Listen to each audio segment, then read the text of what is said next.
Pakistan film industry के नामवर अदाकार शफकत चीमा से मिलने बागबानपुरा लाहौर में उनके दोस्त रहील अशरफ के डेरे पर पहुंचे।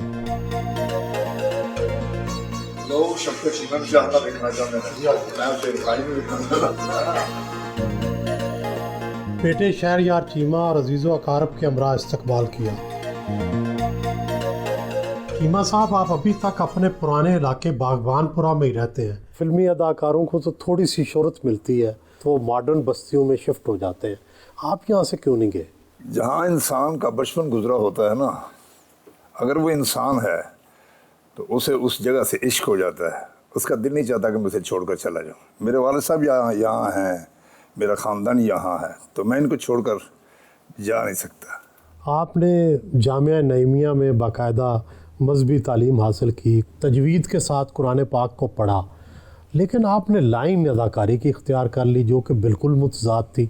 ऐसा किस तरह हुआ? सोहेल साहब, मुझे आज बड़ी खुशी महसूस हो रही है आपके सामने बैठकर, और दिल की बातें मैं आपसे करूँगा। मैं तो नादान ही था, दानिस्ता भी क्या क्या न किया, पर लाज रख ली मेरे अल्लाह ने मुझे रुसवा न किया। बात दिल में ही थी, दिल में रही, और काम हो भी गया। ऐसा कौन जिसने जुबान का तकल्लुफ भी गवारा न किया। मैं तो नादान ही था। मेरे वालिद साहब एक दीनी घराने से ताल्लुक़ था और वो आलिम दीन थे और एक जामिया मस्जिद के इमाम थे। उनकी ख्वाहिश थी कि क्योंकि बचपन में मेरी आवाज़ बड़ी अच्छी थी, उनकी ख्वाहिश थी कि मेरा बेटा बड़ा होकर ना मेरे ही रास्ते पर चलकर एक आलिम दीन बनेगा। चलते चलते सफ़र गुजरता गया तो मेरा कुछ ख़ानदान गुजरांवाला शरीफ में मतलब रहता है। मैं वहाँ पर गया तो वहाँ पर एक जलसे का कोई एहतमाम था। मुझे वहाँ पर लोगों ने बुलाया कि यार कारी साहब का बेटा आया है, ज़रा इनसे तलावत कुरान पाक ज़रा सुने। अभी मेरा बचपन ही का ज़माना था तो मेरे पास कुछ पैसे आए तो वो मेरे साथ बन गए, कहने लगे आज हम आपको एक नई चीज़ दिखाएंगे। तो मुझे वो लेकर एक जगह पे चले गए। मैं देखा तो बाहर कायदे आज़म रहमतुल्लाह अलैह की तस्वीर लगी हुई थी। तो मैंने कहा यार इधर कायदे आज़म की तस्वीर है तो आगे ये एक और लोगों की क्या तस्वीर है। तो मुझे वो कहते हैं कारी साहब आप कभी इधर नहीं आए? मैं कह जी नहीं, ये सिनेमा है। तो मुझे कहते हैं कि पैसे निकाल कर ना ये बुकिंग जो छोटी सी बनी है ना इसके अंदर अपना हाथ डालो, आपको 2 टिकटें मिलेंगी। बड़ा सादा सा मेरा माहौल था और मैंने वो पैसे लेकर ना वो बुकिंग के अंदर मैंने हाथ डाला ना ऐसे, तो आगे वो जो बुकिंग वाले थे जो अंदर टिकट दे रहे थे उनका कोई पेट बड़ा था। वो मुझे इस बात का इल्म नहीं था। मैंने जल्दी ऐसे मैंने अपना हाथ अंदर किया ना तो उनके पेट पर मेरा हाथ लग गया। तो सबसे पहले उन्होंने मुझे एक बहन की गाली दी। तो वो मुझे अच्छा ना लगा कि यार उसने 2 टिकटें दी और हम जब अंदर गए तो अंदर अंधेरा था। अब इधर फिल्म चल रही थी, इधर मैं उनके साथ अंदर अंधेरे में गया हूँ। ये ज़िंदगी का पहला वक्त है, अजूबा ही मैं देख रहा था कि ये दुनिया क्या है। तो मेरा जो चेहरा है वो इस तरफ है, स्क्रीन इस तरफ चल रही है। तो मुझे कहता इधर देखो। तो मैंने ऐसे से देखा ऐसे स्क्रीन पर कि अजीब है, एक बड़ी सी एक दीवार, उसके ऊपर वो चीज़ें नज़र आ रही हैं, हर हकीकत का एक रंग नज़र आ रहा है। तो मैं देख रहा हूँ कि ये कहाँ से लोग आ रहे हैं, ये पीछे से लाइट नज़र आ रही है, ये है वो है। तो वो फिल्म थी, उस फिल्म का नाम था मुखड़ा। उसकी हीरोइन थी सबिया खानम। तो बैठे बैठे देखता देखता मैं कभी उनकी तरफ देखता, कभी मैं दुनिया की तरफ देखता कि दुनिया भी बैठी हुई है। जब ये गाना आया ना, मेरा दिल च ना कच दा खिडौना ते वेखी न तोड़ना दवें, तो हल्का सा अंदर ना एक खुर्ची सी एक महसूस हुई। दूसरा गाना उसका आया, दिला ठहर जा यार दा नज़ारा लैन दे। तो मैं सोचने लगा, आखिर फिल्म चलती रही, हम बैठे रहे, लेकिन एक सख्ता सा तारीख मेरी जगह ज़िंदगी में पहली बार मैंने देखा। और लोग लाइट बली, लोग बाहर निकलना शुरू हो गए। तो मैंने उनसे कहा अपने कज़न से, मैंने कहा असलम मैं जब आऊँगा ना तो जलसे से मुझे काफ़ी पैसे मिलते हैं, महफिलों से ना मुझे काफ़ी पैसे मिलते हैं। मुझे नहीं पता था कि ये सिर्फ ये लाहौर में भी है, ये दुनिया के हर खत्ते में। मुझे इस बात का बिल्कुल इल्म नहीं था, मैं बिल्कुल भोला था तो मैं जब आऊँगा ना तो मैं बहुत सारे पैसे लेकर आऊँगा, तो आप ऐसे करना कि मुझे ज़रा इनको रज रज के ज़रा दिखाना ज़रा मुझे। मेरा दीन से लगाव जो था वो कम होना शुरू हो गया। चलते चलते मैंने उनसे भी बात की, ये लोग कहाँ से आते हैं, ये लोग कहाँ काम करते हैं। एक शख्स ने मुझे कहा कि तुझे पता नहीं ये तेरी 2-4 गली छोड़कर एक शख्स वहाँ पे स्टूडियो में काम करता है।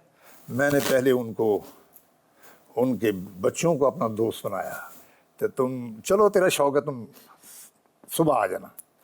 तो मैंने पूछा कि मैं कपड़े कैसे पहनूं? उन्होंने कहा ये अच्छा कोट होना चाहिए, पैंट होनी चाहिए, जैसा उनका माहौल है ऐसा। गया मैं लंडे में, मैंने खूबसूरत पैंट खरीदी, कोट खरीदा, मैं टाई शाई ऐसे खरीद के मैं एक हीरो बनकर मैं शानू स्टूडियो में जब जाकर गाड़ी रुकी तो मैं नीचे उतरा तो मैंने ऐसे देखा शानू स्टूडियो को पहली ज़िंदगी में पहली मरतबा। तो मैंने सबसे पहले बिस्मिल्लाह पढ़कर उस ज़मीन को मैंने बोसा दिया। एक शख्स हाथ बढ़ा, ओए ये यहाँ पर तुमने बोसा क्या, मतलब क्या देख लिया इस ज़मीन को तूने? तो मैंने कहा जी असल में बात ये है कि मैं बड़ी देर के बाद यहाँ पहुँचा हूँ। अब तक 946 फिल्मों में काम कर चुके हैं, ज़्यादातर फिल्मों में विलन और कुछ में हीरो भी। आपको विलन बनना बुरा नहीं लगता? असल में बात यह है कि मेरे अंदर तो सुहेल साहब एक हीरो ही था, लेकिन मेरे अंदर वो परोश नहीं थी, क्योंकि मैं एक मौलवी का बेटा था। मुझे क्या पता ये लोग क्या हैं, कैसी शख्सियत के मालिक होते हैं ये। तो मैं तो ढूंढ रहा था ना कि मुझे काम मिले, काम मिले, काम मिले। मैंने पेंट्री का काम थोड़ा मैं करता था, पेंट्री लिखना, अच्छा लिखाई। तो मैं वहाँ पर बैठा हुआ हूँ तो किसी की दीवार लिखने के लिए मैं गया। शायद आपने नाम सुना हो बुड्ढा गुज्जर प्रोडक्शंस। उधर मैं बैठा हुआ हूँ तो मुझे कहते कि यार ओए पेंटर। मैं कहा हाँ जी। और चिमिया अगर आप ऐसे डॉक्टर के कोल में जाना तो चल मेरे नाल। वो उनकी मैं जीप पर बैठ कर तो वहाँ पर उनके साथ चला गया। वो थोड़ा सा लंगड़ा कर चलते थे, हाथ में लाठी उनकी होती थी। तो जब हम डॉक्टर के साथ पास पहुँचे ना तो वो कहने लगे यार अब कितनी देर लगेगी मेरी इस टांग को? तो उसने ऐसे दिखा कर ना तो वो मुझे डॉक्टर ना मेरी तरफ डॉक्टर ने देखा ऐसे, कहा जोई साहब अगर आप ठीक होना चाहते हैं ना तो 2 लड़के आपके पास ऐसे होने चाहिए। तो देखकर मुझे कहते ऐसे यंग लड़के, क्योंकि मैं बॉडी बिल्डर था, मैंने मिस्टर लाहौर किया हुआ था बॉडी बिल्डर में, लेकिन लंगोटे का मैं बहुत पक्का था। ये मुझे घर से बड़ी एक नसीहत थी, वसीयत भी थी मेरी। हाँ जी। तो जो भी देखता था वो रह जाता था कि यार ये कितना खूबसूरत लड़का है यार। तो वो डॉक्टर ने मुझे ऐसे देखा ना तो वो देखे कहता है कि या तो फिर इस जैसे 2 लड़के होने चाहिए जो आपकी इस टांग की मालिश करें। तो अब हम वापस जब आ रहे तो रास्ते में मुझे कहते हैं कि चीमा मैं तेरे साथ एक बात करूँगा। कि जी हाँ जी, अगर तुम मालिश करके मेरी टांग ठीक कर दो तो मैं रब को हाजिर नाज़र करके कहता हूँ मैं तुझे हीरो लेकर फिल्म बनाऊँगा। मैंने अपनी ज़ात की सुहेल साहब नफ़ी करके मैंने अपने मन के अंदर का जो इंसान था ना वो मैंने मार कर मैं एक मालिशिया बनकर उनके पास मैंने जाकर उनकी टांग की मालिश करनी शुरू कर दी। चलते चलते वक्त जो था वो गुजरता गया। लोगों ने ये समझा कि चौधरी साहब ने इसको एक मालिशिया रखा हुआ है। तो एक शख्स आया, वो आकर ऐसे बैठा है तो वो कहता है चौधरी साहब वो मुंडा चीमा किथे वे? उनका यार अंदर गया है। मैं वाशरूम से बाहर निकला और तेनू बिल्लू साहब बुलाते हैं। बिल्लू साहब शाहिया प्रोडक्शंस। और मैं जाकर ना दरवाजे में खड़ा हो गया तो कहते ने ओए ओए तेल वो लाई, और कितने बहुत गर्म तेल ना कितने लाने, कितने मैं फिंसियाँ फुंसियाँ कटवा देंगा। उन्होंने ये कहा, उन्होंने समझा कि ये कोई मालिशिया है जी। तो मैंने बाहर खड़े होते हुए कहा, मैंने कहा बिल्लू साहब मैं मालिशिया तो नहीं। आंखों में आंसू थे, मैं मालिशिया तो नहीं। तो कहते फिर तू कौन है? उसने जाकर ना उठकर ना उसने वो लाइट जलाई तो मेरी आंखों में नाम थे। तो उधर क्या करने के लिए जाता? उसने इतनी बड़ी मोटी गाल मुझे, तो उधर क्या करने के लिए जाता? मैंने कहा जी कहना क्या है कि उन्होंने मुझे कहा था कि मुझे शौक़ है हीरो बनने का, एक्टर बनने का शौक़ है, तो मैं तुझे हीरो लेकर तो तेरे पर फिल्म बनाऊँ। उसने मुझे इतनी बड़ी एक गाली दी। उसने ना मुझे दबाने का कहा, ना मुझे कुछ करने का कहा। उनका उठे तूने होने चल चल। उसी तरह वो कपड़े शपड़े मेरे जैसे थे। मैंने कहा अभी चल, मेरी फिल्म शुरू हुई काल का, तो जाके तो बारिश स्टूडियो में जा। तो मेरे ऑफिस में जाके तो उनसे मिल, मैंने एक नए डायरेक्टर को लिया अपनी फिल्म का डायरेक्टर है शाहिद राना। वो मुझे हीरो समझकर देखने के लिए आए हैं। तो मैं अगर वो कपड़े वही पुराने वो पेंट्री वाले कपड़े रंग शंग लगा हुआ है, तो मुझे आकर वो कहते हैं कि कहाँ है वो शफकत चीमा साहब। मैंने कहा जी मैं ही हूँ शफकत चीमा है। मैंने उन्होंने बिल्लू साहब ने भेजा है। उन्होंने मुझे इतनी बड़ी गाली दी और मुझे कहते कि ओए जा जाके काम कर, ओए जाके चोरा किसी दी चोरी कर, जाके कपड़े पा, कुछ चंगा खुलिया बना के आ, और चलो चलो तेन क्या दवांगे तेन फिल्म काम। तो यार वो बहुत छब्बी उनका बड़ा भाई था। तो उसने कहा जे भलवान ही लेना ही तो नासिर भोलू लै। नासिर भोलू उस वक्त बहुत बड़ी शख्सियत थी। अब जब नासिर भोलू साइड पर आए ना तो मैं देख रहा हूँ ऐसे, तो मेरे ज़हन में है कि यार इसकी जगह मुझे लेना था, मैं देखूंगा कैसा बोलता है हीरो। मैं नहीं बोलना था, तू आप बोल रहा है। मतलब जो उनकी आवाज़ थी बच्चों जैसी उनकी आवाज़ थी, लेकिन वो पहलवान था, एक बड़ा नाम था उसका नासिर भोलू का, कोई छोटा शख्सियत का मालिक नहीं था। उसने एक बार कहा, दो बार कहा, चल चल चुप, मैं नहीं काम करता। मैं भी दुआ करा बह गई, यार को बोले नहीं जाते, मैनू कहने ये कपड़े ये पहन लो। उनका नाम बोला, उसने मूछ उतार कर उनको दे दी। मैं कहा ये मुझे कह, और बहुत छब्बी ने कहा कि यार छोड़ो यार, तू लेना ना हीरो लेना ना, मैं हीरो कोई और ले लेता हूँ। उन्होंने कहा बहुत छब्बी जी तुम मेरी गल च नहीं बोलना, मैं शफकत चीमा विलन बना जे, आओ मैं तेरा मुंडा दिखावा तेरा। और मैं पीछे खड़ा था और जाके ना कपड़े पा के आता हूँ। तो जब सेट पे गया तो वहाँ पर अंजुमन बेगम सेट पर मौजूद थे। तो कौन काम, उनका यार ये लड़का है आपके साथ। तो मैं जब उसके साथ काम करने लगा ना तो अंजुमन बेगम मुझे कहती हैं तेरे पास कोई कपड़े नहीं सिलवाए। मैं कह जी नहीं मेरे पास। उन्होंने कहा यार जो तू मर्जी पहन के आ जाना। मैंने वो ब्लैक रैक्सिन पहनी यहाँ पर। फिर मैं मिस्टर लाहौर की तैयारी में था। जब मैं सीढ़ियों से उतरा ना तो अंजुमन बेगम की मेरे पर नज़र फिक्स हुई, तो वो देखती ही रह गई। उसने जब देखा ना, तो जब मैंने शॉट दिया, पहला मैंने शॉट दिया, तो देखते देखते अंजुमन बेगम ने बड़ी तालियां शालियां, वो जो ड्रेस मैंने पहना था बड़ा मेरे से इंस्पायरेशन। तो वालिद साहब ने मुखालफत नहीं की जब आप फिल्मों में गए, अदाकारी शुरू की? ओह हो, आपने सुहेल साहब खूब मेरी नस को छेड़ा है आपने। तो जब उनको ये पता चला कि यार मेरा बेटा किस तरफ चल पड़ा है, हाँ जी, तो आखिर एक दिन मैंने बाप को हरा दिया। वो कैसे हारे? मैंने कहा जी आप ऐसे करें, आपकी इतनी बेटियां हैं, आपकी बड़ी मेहरबानी, आप समझे कि आपके घर बेटा पैदा ही नहीं हुआ, आप मुझे बेटी समझकर मुझे जहेज़ दे दें। तो जहेज़ आपने मुझे क्या देना है? एक पलंग बना कर दे दो, 2 कुर्सियां दी, 1 टेबल दी। अब मैंने सुबह चले जाना है। तो हम रात का एक वक्त है और मैं ऐसे जाने लगा स्टूडियो, तो मुझे कहते हैं कि शफकत हुसैन मैं आपको कुछ देना चाह रहा हूँ। आनंद आदमी थे, तो उन्होंने ऐसी चीज़ एक बंधी हुई थी ऐसे, तो वो उन्होंने ऐसे दिया, तो मैंने पकड़ लिया। तो मैंने कहा ये क्या है? यार खोलो, मैं तुझे कुछ देकर जा रहा हूँ। मैंने सोचा कि यार कुछ पैसे होंगे या कुछ ऐसी कोई बात हो गई, वो चीज़ें तो सारी बना दी। जब मैंने उसको खोला तो उसमें कुरान मजीद था। तो मुझे कहते हैं कि यार मैंने आपको ये इसलिए दिया है कि जब कभी कभी याद आए ना तो इसको पढ़ कर ना ज़रा मेरी रूह को ज़रा बख्श देना। तो मुझे बड़ा गुस्सा सा लगा। मैंने कहा कि बस आप ऐसे करके आप मुझे बुलाया ना करें, तो फिर अकेला ही बेटा हो हैं और फिर ऐसा बात कह दी जाए। हाँ जी, मैंने कहा आप ऐसे करें कि मैंने आपको कहा ना कि आप मुझे बेटी समझकर मुझे अलविदा कर दें, आप समझे कि मैं आपका बेटा हूँ ही नहीं, तो आप मुझे ना बुलाया करें। और यार मेरी बात तो सुन। मैंने ऐसे वाले साहब को ऐसे धक्का दिया सेम। मैं कहा आप छोड़े मुझे। तो उनके यहाँ ना दर्द निकली, तो मुझे और यार मुझे पकड़ ले यार, और मेरे दर्द निकली है। मैंने उनके दर्द को महसूस ही नहीं किया। जो गलतियाँ हो ना इंसान को मान लेनी चाहिए।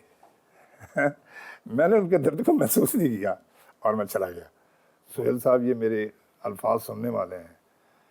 कहते हैं यार शफकत हुसैन एक बात कहूँ, मैं कहा जी अगर तुम कहो तो बाप अपनी दाढ़ी साफ करा के तेरे साथ तेरा बस्ता पकड़कर स्टूडियो ना जाएगा।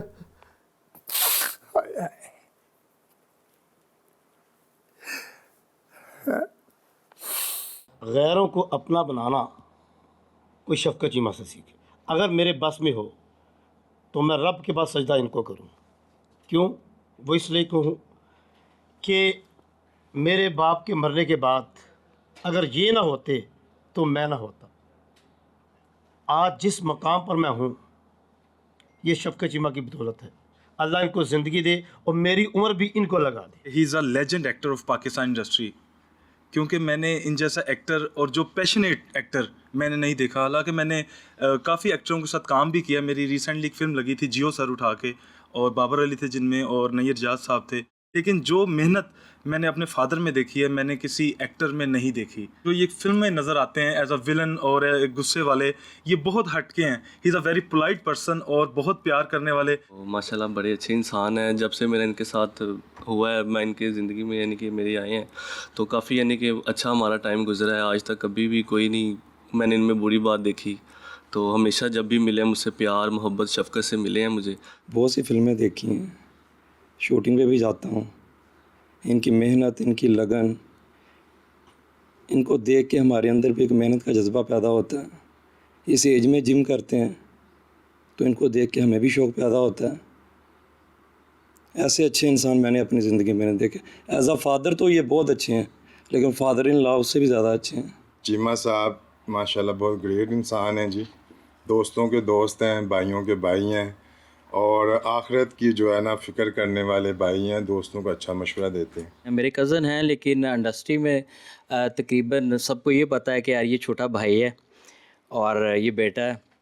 और मैं इनके बारे में यही कहना चाहूँगा कि मियां मोहम्मद बख्श साहब का एक बड़ा अच्छा शेर है जो इन पे बड़ा फिट आता है। चंगियां दे लड़ लग जाइए ते चंगा आखन सारे, चंगे घर दे कुत्ते नूं रोड़ा कोई ना मारे।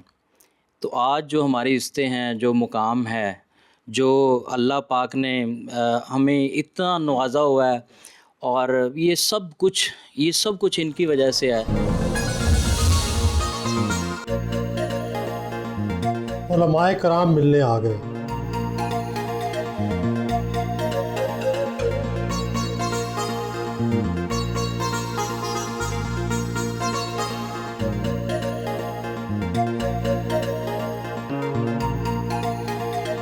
छत पर जिम भी बना रखा है।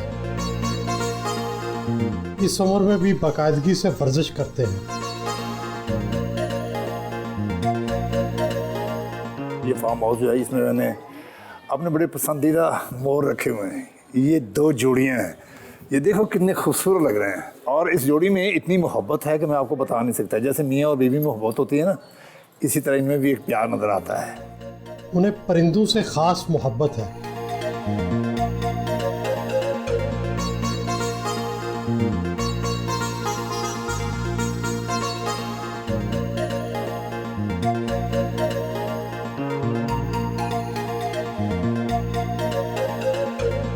रवाना हुए।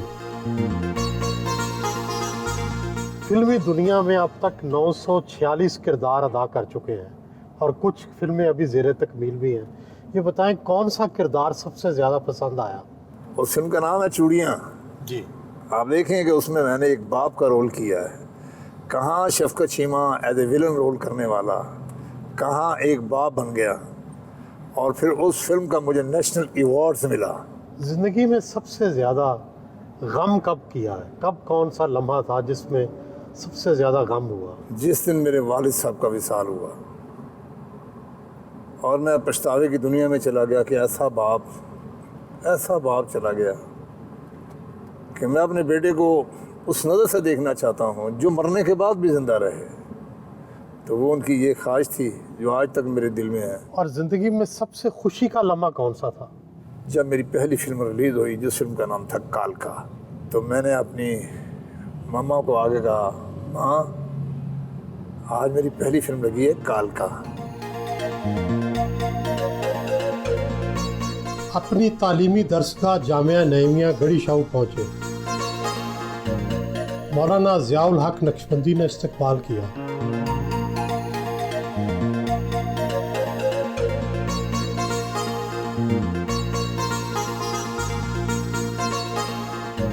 नाज़िम आला जामे नईमिया मुफ्ती डॉक्टर राग़ब हुसैन नईमी से मुलाकात की।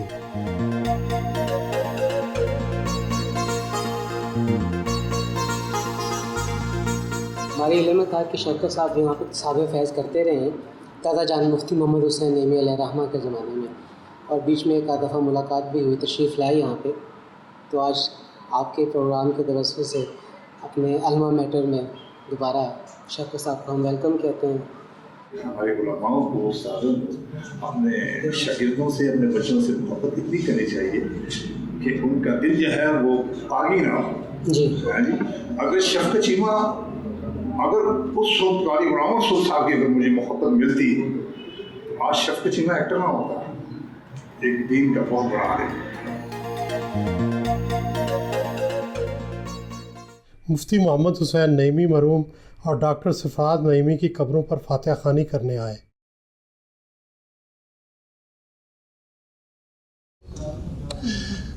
अब ज़िंदगी के आखिरी हिस्से में मैं फिर यहाँ आया हूँ, इस रास्ते पर मैं फिर चला हूँ। अल्लाह मुझे हिम्मत दे। मेरी ज़िंदगी का जो खात्मा है वो दीन के लिए, मैं इस तरफ हमेशा के लिए आया हूँ।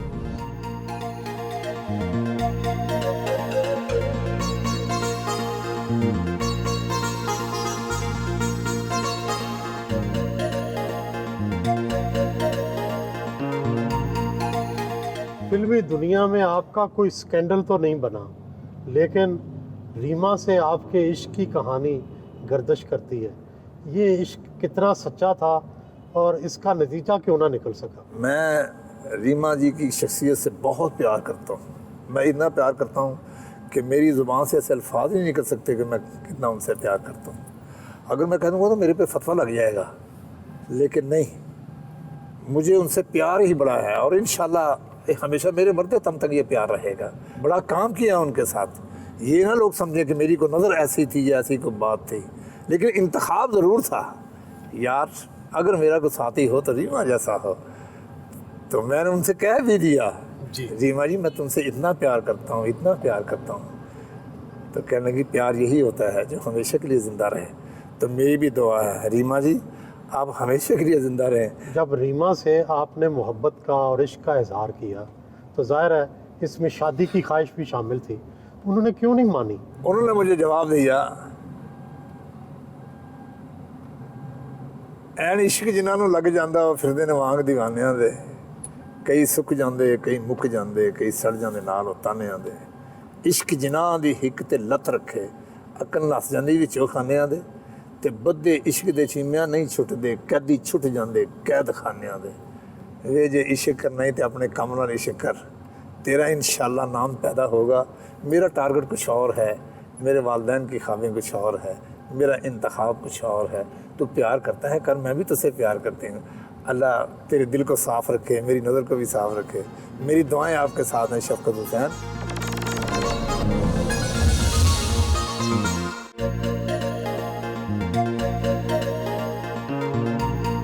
मुल्तान रोड लाहौर पर वाक़ शबाब स्टूडियो आए।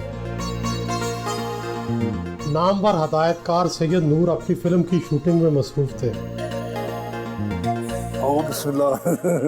माशाअल्लाह माशाअल्लाह। अदाकारा साइमा खान से सेट पर मुलाकात की।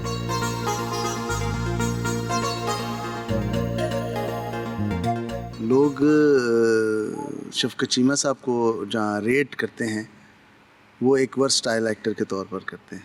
जहाँ जहाँ इनको परफॉर्मेंस वाले रोल मिले इन्होंने कमाल कर दी। मुझे ज़ाती तौर पे जो इनकी फ़िल्म पसंद है अपनी फ़िल्मों में वो अंगारे है, जिसमें इन्होंने बहुत मेहनत के साथ काम किया था। तो मैं इनको यही कहूँगा कि एक कमी थी जो पूरी नहीं हो रही थी अलाउद्दीन साहब के जाने से, तालिब साहब के जाने से, अजमल साहब के जाने से और इस किस्म के जो हमारे सीनियर वर्सटाइल एक्टर्स रहे हैं उनके, तो वो किसी हद तक चीमा साहब ने पूरी की। ग्रुप फ़ोटो बनवाई। गुजरांवाला जाने के लिए रवाना हुए। इसी ज़माने में तो फिल्मी दुनिया में बहुत पैसे होते थे। अब कितने पैसे हैं, आप कितनी अमीर हैं? बड़ा सवाल है। अब फिल्म इंडस्ट्री में पैसे कहाँ से इतने आ गए? हमारे पाकिस्तान फिल्म इंडस्ट्री में क्या है? किसी ज़माने में तो जो एक्टर है उसके पास बेहतरीन घर, बेहतरीन गाड़ी, बेहतरीन लाइफस्टाइल होता था। लेकिन इस वक्त हमारे पास भी बहुत कुछ है, अल्हम्दुलिल्लाह। आपने मेरे एक फिल्म के कितने पैसे मिल जाते हैं? मुझे इस वक्त भाई ये ना होगा टैक्स वाले मेरे पीछे भेज देंगे यार। यार शफ़क़त चीमा तो इतने पैसे लेता है यार, 8-10 लाख तो मिल जाता हो। इतने पैसे तो मतलब, और हक भी है यार, गाड़ी का खर्चा होता है, अपने अखराजात होते हैं सारे, इतना तो मिल ही जाता है। चीमा साहब, आपको अफसोस है कि आप एक्टर बन गए, आलम ना बन सके, लेकिन अपने बेटे को फिर आपने एक्टर बना दिया। मैं वो दीवार नहीं बनूंगा जो मेरा बाप मेरे लिए दीवार बन गया था। मेरे बाप ने तो अपनी ज़िंदगी दे दी, अपनी हमेशा के लिए ज़िंदगी मुझे मेरे पर कुर्बान कर दी। तो आज तक मैं अपने बाप को ढूंढ रहा हूँ। यही तो बात है। हाँ जी, अपने दिल की बात सुनाऊँ तो किसी को क्या कहूँ। ख्वाहिश तो यही थी कि मेरा बेटा भी आलम दीन ही बने, लेकिन ब्लड उसका एक एक्टर का था, उसके अंदर ये जरासीम हैं, उसका एक शौक़ है।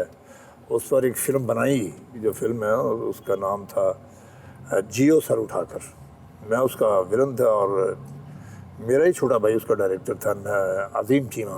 पाकिस्तान और भारत की फिल्मी दुनिया में आपको कौन सा कैरेक्टर, एक्टर और विलन पसंद है? एक इंडिया के एक्टर थे, अल्लाह उनको करोड़ों हाथ जन्नत नसीब अता फरमाए, उसका नाम था मोहम्मद यूसुफ, और अलमशहूर मरहूम का नाम था दिलीप कुमार। मैं उनसे इंस्पायरेशन था। मेरी का हॉलीवुड के एक्टर थे जिनका नाम था एंथोनी कॉइन। और आप यह देखें, आप मेरी फिल्में उठा कर ज़रा देखें, मेरी चाल ढाल, मेरा देखना सारा एंथोनी कॉइन जैसा है। चीमा साहब, विलन का रोल अदा करते करते शख्सियत पर भी तो मनफी असर पड़ जाता है, लोग उसी तरह बिहेव करते हैं आम जिंदगी में मिलते जुलते। आपको भी कभी ज़िंदगी में ऐसा पाला पड़ा? कई बार ऐसा भी हुआ है कि मैं गया हूँ तो मुझे एक चीख की आवाज़ आई है, तो मैंने कहा यार ये क्या हुआ? तो कहा यार एक बच्चा है, वो उसने देखा, वो डर गया है, तो उसके वालिदैन मेरे पास आए। मैं फिर उस बच्चे के पास गया, वो बड़ी हैरानगी के साथ मुझे देख रहा है और मैं उसको जाकर प्यार करता हूँ, मोहब्बत कर रहा हूँ, है जी। तो बड़ा पोलाइट करके हंस रहा हूँ, उसकी तरफ मैं देख रहा हूँ, है जी।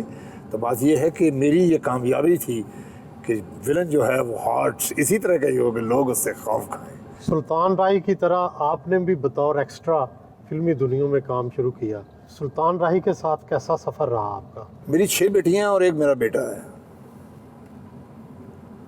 और मेरी बड़ी ख्वाहिश थी, क्योंकि मैं अपने वालिदैन का अकलौता ही बेटा था। मेरी बड़ी ख्वाहिश थी कि यार मेरे घर में भी अल्लाह बेटा थे,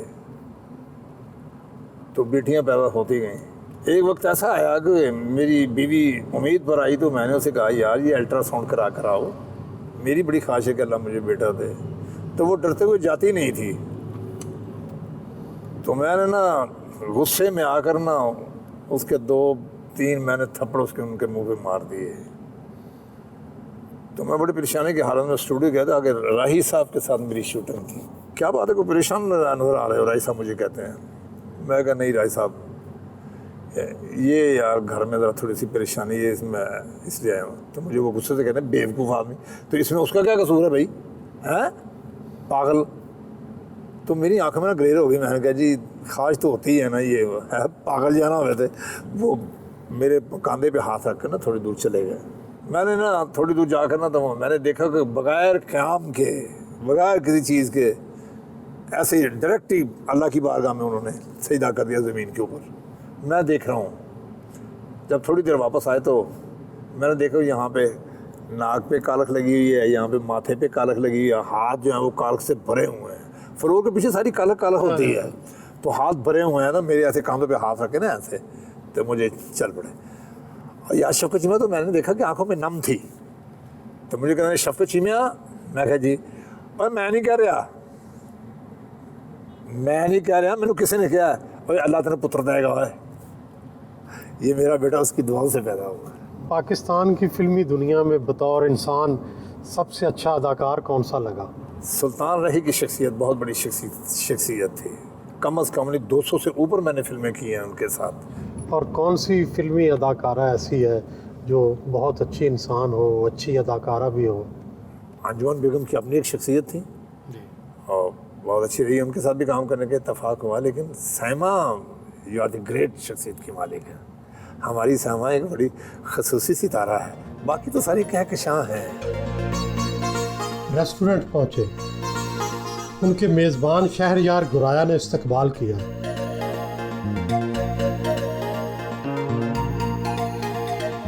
उनके एजाज़ में इशाइया का एहतमाम किया गया था।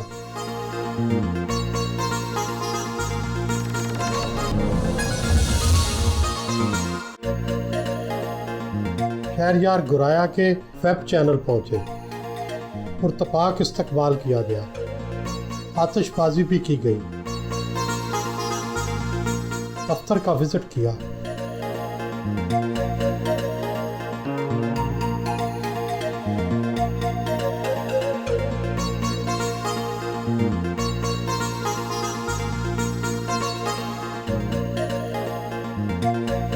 अपने ससुराल आए,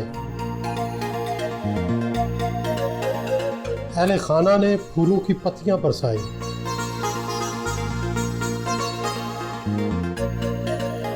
अपनी नवासी मरियम से बहुत प्यार करते हैं, उसे गोद में बिठाया। चीमा साहब, दुनिया बदल गई, दुनिया इतनी मॉडर्न हो गई, आप अभी तक मोबाइल फ़ोन भी इस्तेमाल नहीं करते?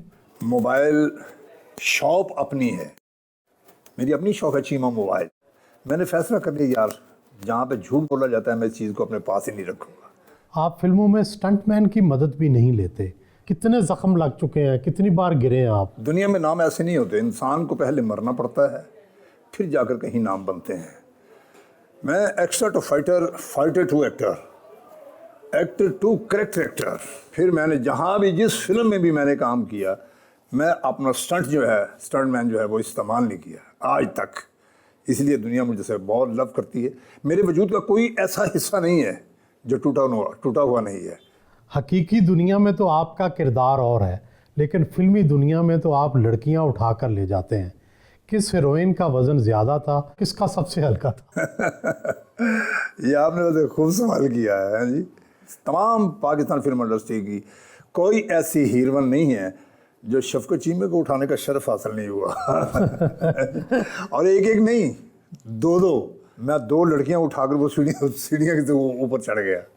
ये रिकॉर्ड ही मैंने तोड़ दिया, और रिकॉर्ड इस शफकत चीमे के बाद वही तोड़ेगा जिसका अंदर अच्छा होगा, जिसकी आंख अच्छी होगी। मजहबी दुनिया छोड़कर फिल्मी दुनिया में गए तो कुछ ना कुछ हलाइशें भी लगी होंगी, कोई शराब, नशा, जुआ, कुछ ना कुछ तो लगा होगा। जब मैं फिल्म इंडस्ट्री में आया तो देखा तो यहाँ तो बड़े लोगों का काम है, गरीब आदमी का यहाँ पर क्या काम हो सकता है? या तो तुम अपनी जान की बाजी लगा दो या अपने आप को साफ रखो। तो मैं मस्जिद में गया, मैंने जाकर अल्लाह तबारक व तआला की बारगाह में ये अर्ज़ किया, अल्लाह तू ही मेरा मददगार है, यहाँ पर मेरा कोई बाप डायरेक्टर तो नहीं है या फलाना ऐसा है। सुहेल साहब, आज तक कोशिश तो मैंने की है,